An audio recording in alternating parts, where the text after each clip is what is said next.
जय हिंद। स्वागत है आपका अपना यूट्यूब चैनल एग्जाम स्टडीज में। और आज हम एक बहुत ही महत्वपूर्ण टॉपिक, बहुत ही बेहतरीन टॉपिक, बहुत ही इंटरेस्टिंग टॉपिक, यानी इस टॉपिक को आप जो बोल सकें, जो आपको जैसा लगे ये टॉपिक को आप बोल सकते हैं, क्योंकि ये बहुत ही नया चीज़ है। इसके बारे में आप पहले नहीं सुने होंगे, क्योंकि ये आपके लिए एकदम नया है और ये 11th क्लास का एक टॉपिक है और ये कंपटीशन के लिए भी बहुत इंपॉर्टेंट है। तो आज हम स्टार्ट करने वाले हैं कॉम्प्लेक्स नंबर। तो स्टार्ट करने से पहले आपसे रिक्वेस्ट है कि वीडियो को स्किप नहीं कीजिए, लाइक कीजिए, दोस्तों में शेयर कीजिए, कमेंट कीजिए। चलिए स्टार्ट करते हैं। आपका चैप्टर का नाम है कॉम्प्लेक्स नंबर। एक मैथमेटिशियन थे, फिलोसफर भी बोल सकते हैं, यानी बहुत विद्वान आदमी थे, महावीरा साहब। महावीरा, वो उन्होंने अपने एक बुक में लिखा था, गणित संग्रह कुछ करके इस बुक का नाम था। उन्होंने उस बुक में लिखा था कि अगर इस टाइप का इक्वेशन है, एक्स स्क्वायर प्लस 2 या x square plus x plus 1 या एक्स स्क्वायर प्लस 1 बराबर 0, इसको अगर आप सॉल्व कीजिएगा, यानी कोई भी ऐसा x का वैल्यू नहीं है जो आप यहाँ x का वैल्यू पुट कर दीजिए, वो कैसा वैल्यू, रियल नंबर का वैल्यू। कोई भी रियल नंबर ऐसा नहीं है जो आप यहाँ वैल्यू को पुट कर दीजिए और वैल्यू पुट करने के बाद 0 हो जाएगा। अब उनके बुक में तो ये लिखा गया कि भाई यहाँ पे तो कोई वैल्यू ही नहीं है जो वैल्यू को यहाँ पे रख कर आप 0 ला सकते हैं। कोई भी वैल्यू रखिए, अब सपोज कीजिए 1 ही रखिए, तो 1 का स्क्वायर अब प्लस 2 कितना आ जाएगा, 3। अगर माइनस में भी रखते हैं फिर भी क्या हो जाएगा, आप देख सकते हैं 3 हो जाएगा। तो एक मैथमेटिशियन इनके बुक को पढ़ा, यूलर साहब इनके बुक को पढ़ा कि भाई इस इक्वेशन का तो कोई रियल नंबर सेटिस्फाइड ही नहीं कर रहा है। तो उन्होंने इसके लिए अपना एक विचार प्रकट किए 1748 ईस्वी में। विचार ये दिए कि ऐसे इक्वेशन को सॉल्व करने के लिए एक न्यू नंबर का यूज करना पड़ेगा। वो न्यू नंबर जो है, वो न्यू नंबर क्या है हम बताएंगे अभी। उन्होंने यूलर साहब कब दिए थे, 1748 में। उन्होंने बताया कि ऐसे क्वेश्चन को सॉल्व करने के लिए, जैसे हम यहाँ लिख दें एक्स स्क्वायर प्लस 1 बराबर 0, तो एक्स स्क्वायर बराबर -1, यानी एक्स स्क्वायर का वैल्यू किसके बराबर होना चाहिए, -1 के बराबर। और स्क्वायर वाला क्या छोड़ना चाहिए, रूट उधर चलेगा, -1। ये जो वैल्यू है x बराबर √(-1), उन्होंने यूलर साहब ने इसको योटा नाम दिया, जो ग्रीक भाषा है। कौन भाषा है दोस्तों, ग्रीक भाषा। उसमें इस तरह से आई को लिखा जाता है। ये ग्रीक भाषा का 9वां लेटर है। जैसे हम लोग ABCD लिखते हैं, 1 2 3 लिखते हैं, तो ABCD में अगर हम कहें कि ई कितने नंबर पर है, तो आप बोलिएगा 5 नंबर पर। तो एक ग्रीक भाषा होता है, जैसे हम लोग हिंदी भाषा बोलते हैं, दूसरे देशों में इंग्लिश भी होता है, जैसे हम लोग हिंदी भी बोलते हैं, इंग्लिश भी बोलते हैं, उसमें ABCD क्या होते हैं, 5, ई नंबर, ई जो है कितने नंबर पर है, 5 नंबर पर। तो उसी तरह से एक ग्रीक भाषा है, ग्रीक भाषा में जो ये योटा है, योटा को हम लोग इस तरह से आई से डिनोट करते हैं, वहीं से लिया गया, और इसी को हम लोग छोटी आई से डिनोट करते हैं। तो उन्होंने यूलर साहब बताया कि अगर कहीं रूट के अंदर -1 आ जा रहा है तो उसको हम आई लिख सकते हैं। याद रहेगा दोस्तों, √(-1) बराबर क्या लिखेंगे, आई को लिखेंगे, और यही आई जो होगा वो इमेजिनरी नंबर कहलाएगा। कौन सा नंबर कहलाएगा, इमेजिनरी नंबर। इसके पहले आप सिर्फ जान रहे थे रियल नंबर। अब जरा सोचिए, रियल नंबर से काम नहीं पड़ेगा। जैसे शुरू में 0 का इन्वेंट नहीं हुआ था, खोज नहीं हुआ था, आदम युग में उसको हम बोल सकते हैं, ऋषि मुनि के युग में हम लोग 1 2 3 4 इस तरह से पढ़ते थे। तो जब 1 2 3 जब हम लोग पढ़ रहे थे, तो इसको हम लोग क्या नाम दिए, नेचुरल नंबर। तो जब 1 2 3 से काम नहीं चला, तो एक नया इवेंट हो गया 0, तो उसका नाम दे दिया गया होल नंबर। यानी नेचुरल नंबर क्या है, छोटा है, उससे बड़ा कौन हो गया, होल नंबर हो गया। अब ये होल नंबर जब आया 0, तो लोग होल नंबर से भी काम नहीं फराया। भाई होल नंबर आया तब देखते हैं ना, 0 के बाद -1 आता है, पहले -2, जैसे यहाँ पे 0 हो गया, इधर होता है पॉजिटिव डायरेक्शन, इधर क्या होता है, निगेटिव डायरेक्शन। तो उसके बाद जरूरत पड़ गया, चलो भाई माइनस का भी इन्वेंट हो गया। तो जब माइनस, प्लस और जीरो को मिला देते हैं तो बन जाता है इंटीजर। बनता है कि नहीं इंटीजर? इंटीजर से भी जब काम नहीं चला, तो जैसे आपके साथ 5 रुपीज है, इसको बांटना है 2 आदमी में, तो 2 से डिवाइड करते हैं, तो ये फ्रैक्शन में आ गया, तो क्या हो गया आपका? रेशनल नंबर हो गया। तो ये सारे नंबर मिल गया तब बन गया रियल नंबर। यानी रियल नंबर को ही सारा पार्ट, रियल नंबर का ही सारा पार्ट है। यानी जैसे जैसे जरूरत पड़ा वैसे वैसे हम लोग नंबर का इन्वेंट किए। भारत देश ऐसे भी मैथमेटिशियन बहुत सारे हैं, जीरो का यहीं पे इन्वेंट हुआ है। तो जैसे जैसे जरूरत पड़ा हम लोग नए नए नंबर का खोज करते गए। उसी तरह से जब ये इक्वेशन आया, महावीरा साहब देकर चले गए अपने किताब में कि इस इक्वेशन को आप रियल नंबर से सॉल्व नहीं कर सकते हैं। तो यूलर साहब पढ़े, उनको लगा कि चलो भाई रियल नंबर नहीं यूज होगा तो कोई नया नंबर आएगा। तो उस नया नंबर को क्या नाम दिए कि अगर रूट अंडर -1 है तो उसको क्या लिख सकते हैं? आई। और ये आई क्या है? तो योटा है। योटा क्या है? तो ग्रीक भाषा है, ग्रीक भाषा का 9वां लेटर है योटा। इसको किससे डिनोट करेंगे? आई से। तो अब याद रखिएगा, अगर रूट अंडर -1 होगा तो आई, ये आपका कॉम्प्लेक्स नंबर में यूज होगा। तो ये जो आई है, आखिर आई क्या है? तो इमेजिनरी नंबर है। तो रियल और इमेजिनरी जब मिल जाता है तो कॉम्प्लेक्स बन जाता है। ओके, अब ये आई क्या होता है, पहले हम आई के बारे में बताएंगे पूरा डिटेल। लेक्चर फर्स्ट है तो आज हम सिर्फ आई के बारे में बताएंगे।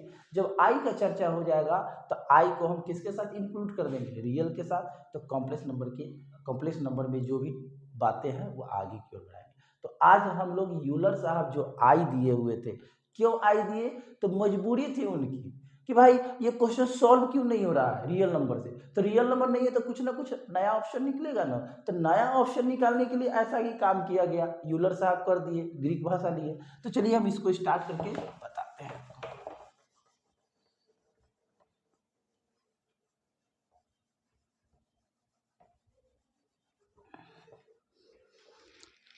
थोड़ा भिगा लूं।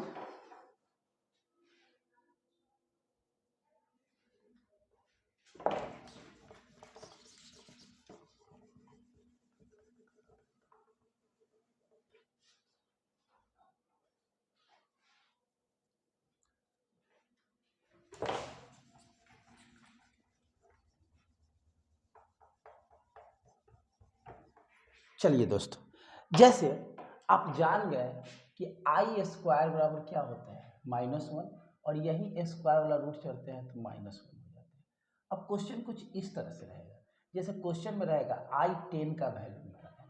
तो देखिए दोस्तों, पावर जो होगा यहाँ पे पावर एज ऑड भी हो सकता है, इवन भी हो सकता है। जैसे 10 क्या है? इवन नंबर है, 2 से डिविजिबल इवन होता है, 2 से नॉट डिविजिबल ऑड होता है। तो हम दोनों पावर बताएंगे। पहले हम लोग इवन का चर्चा करते थे। इवन बहुत ही ईजी होता है। हम वैल्यू किसका जानते हैं? स्क्वायर का। इसका स्क्वायर के रूप में चेंज करेंगे। इसको आई का स्क्वायर और ऊपर 5 दे सकते हैं, क्योंकि 5 टू 10 हो जाएगा। हम स्क्वायर के रूप में ही चेंज क्यों किए? क्योंकि स्क्वायर का ही वैल्यू होता है। अब देखिए आई स्क्वायर का वैल्यू -1 5, माइनस पे ये ऑड नंबर था। आपको पता है अगर माइनस पे ऑड पावर आता है तो आंसर क्या आता है? माइनस में। और 1 को जितना बेर गुना करेंगे 1 ही होगा। यानी I10 का वैल्यू कितना हो गया? -1। इसी तरह से अगर हम एक और क्वेश्चन दे दें, जैसे आई बराबर हम आई पर पावर 200 दे दिए, इसको कैसे बनाएंगे दोस्तों? तो इसको स्क्वायर पे पावर 100 कर सकते हैं। आई स्क्वायर का वैल्यू कितना होता है? -1। इस पे पावर कितना हो गया? 100। माइनस पे ये क्या है? Even number. तो आंसर कौन चीज में होगा? प्लस में। और 1 को जितना भी गुना करेंगे कितना होगा? 1 होगा। और देखते हैं, जैसे हम यहाँ लिख दें आई पे पावर, सपोज हम 99 कर दें। अब यहाँ पे दोस्तों देख सकते हैं, यहाँ पे जो पावर है वो ऑड नंबर है।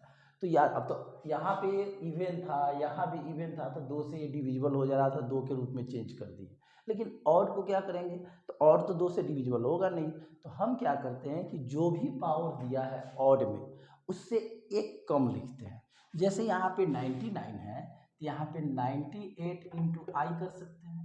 अब 90 इवन 98 इवन हो गया, तो इसको स्क्वायर पे 49 कर सकते हैं, क्योंकि 49 टू जाए कितना हो जाएगा? 98। आई इंटू कितना है? आई। आई स्क्वायर का वैल्यू कितना है दोस्तों? -1। और यहाँ पे क्या है? 49 इंटू आई। अब देखिए माइनस पे ऑड है तो -1 को जितना भी गुना करेंगे 1 इंटू आई, आई 1 जा आई यानी -1। यकीन है दोस्तों आई के बारे में आप समझ रहे होंगे। आगे देखिए, फ्रैक्शन में भी शो हो सकता है, 1/i एक सिंपल देती है, इसका वैल्यू निकल रहा है। तो दोस्तों आपको पता है कि जिस तरह से जैसे हम लोग रेशनलाइजेशन पढ़ते हैं इस तरह से 1/√2, तो क्या नीचे रूट छोड़ते हैं? नहीं छोड़ते हैं, इसको रेशनलाइज कर देते हैं। उसी तरह से रूल कहता है कि आप नीचे आई नहीं छोड़िएगा, तो उसको हटाएंगे कैसे? तो जब इसको सॉल्व करेंगे तो 1/i है, इसको i इंटू आई कर देंगे, ठीक है। अब देखिए आई बन जा आई, आई क्या हो जाएगा आई स्क्वायर, और आई स्क्वायर का वैल्यू क्या है -1, माइनस ऊपर आ जाएगा यानी -i। और देखते हैं, जैसे क्वेश्चन आपको हम यहाँ पे देते हैं 1/i50 करते हैं, इसको कैसे बनाएंगे दोस्तों? वही रूल 1/, इसको स्क्वायर पे 25 कर सकते हैं दोस्तों। अब आई स्क्वायर का वैल्यू क्या होते हैं -1, इस पे क्या हो गया 25 हो गया, नहीं हो जाएगा यहाँ पे आई स्क्वायर का वैल्यू -1 है। अब यहाँ पे देख रहे हैं माइनस पे क्या है आपका ऑड नंबर, तो माइनस 1 को जितना बार मल्टीप्लाई करेंगे 1 ही होगा, 1/1 1, और यहाँ पे क्या हो गया -1। अब आप देख सकते हैं एक था इवन पावर, यहाँ भी even power, odd power, fraction में पावर भी ज़्यादा है, इसको भी सॉल्व कर सकते हैं। क्वेश्चन कुछ इस तरह से भी रहते हैं i + 1/i, इसको कैसे बनाएंगे? तो जरा देखिए दोस्तों, आप यहाँ पे ये तो बेचारा सिंपल है, ये फ्रैक्शन के रूप में, इसको रेशनलाइज कर दीजिए, वैसे बना सकते हैं, या सबसे सिंपल इसका एलसीएम ले लीजिए i, इसमें करेंगे तो क्या हो जाएगा i² + 1, आई स्क्वायर का वैल्यू कितना होता है -1 + 1/i, 1 1 कटेगा, 0 आ गया, 0 के नीचे कोई भी नंबर हो, 0/समथिंग, आंसर क्या हो जाएगा 0 हो जाएगा। एक और क्वेश्चन समझते हैं दोस्तों, जैसे हमें लिख दे i3 + 1/i3, यहाँ पे तो एलसीएम लेना थोड़ा सा दिक्कत हो जाएगा, एलसीएम भी ले सकते हैं, बिना एलसीएम के भी बना सकते हैं। चलिए पहले एलसीएम ही ले लेते हैं, तो यहाँ पे क्या होगा i3, इन दोनों में मल्टीप्लाई करेंगे तो कितना हो जाएगा i6, और यह iq से iq कटेगा, क्या उतरेगा 1। अब यहाँ पे 6 2 से अधिक पावर हो गया, तो 6 को क्या लिखेंगे i² पे पावर कितना 3 + 1/i³, i² का वैल्यू कितना है -1, पावर 3 + 1/i³, माइनस पे ये क्या है ऑड नंबर, तो माइनस 1 को करेंगे तो 1 ही होगा, + 1/i³ कट गया, 0/समथिंग क्या आ गया 0 हो गया। इसका आप स्क्रीनशॉट लीजिए, तो इसको हम एक और तरीका से बनाएंगे।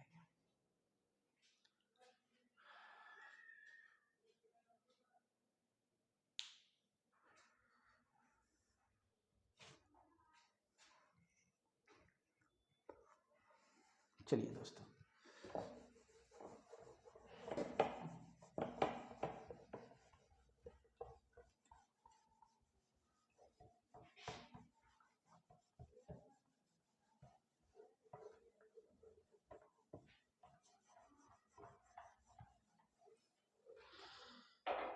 जैसे हम एक छोटा सा क्वेश्चन ले लें, i35 प्लस, या उसी क्वेश्चन को बताएंगे, इसको पहले देख लेते हैं। इसको कैसे बनाएंगे उसी तरह से है, इसका थोड़ा सा क्या बोलते, पहले उसी को बता देते हैं एक और तरीका से। जैसे यहाँ पे क्या था i³ + 1/i³, यही ना था, हमने इसको कैसे बनाया एलसीएम लेकर। अगर कोई एलसीएम नहीं लेना चाहता है तो कैसे बनाएगा, इसको i² × i कर सकते हैं, इसको क्या लिख सकते हैं i² क्या कर सकते हैं i² का वैल्यू -1 × i प्लस i² का वैल्यू -1 × i। अब ये i बन जाए क्या हो जाएगा i प्लस माइनस 1, और i में 1 से गुना करेंगे i। अब यहाँ से आप अगर एलसीएम नहीं लेना चाहते हैं तब क्या करेंगे, इसका रेशनलाइज कर देंगे, ओके। तो यहाँ क्या होगा -i बन जा i, और i क्या हो जाएगा i²।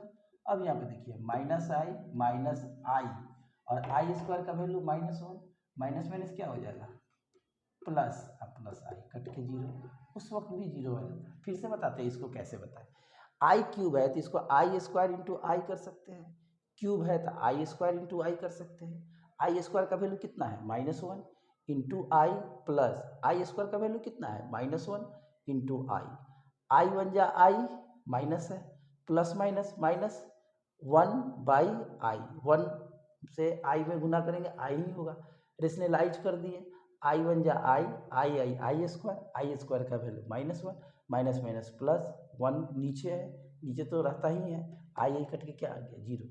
ये हुआ विदाउट एलसीएम लेकर। इसको भी उसी तरह से बनाएंगे। 35 ऑड नंबर है, तो बताए हैं दोस्तों जब ऑड नंबर है तो एक कम लिखते हैं।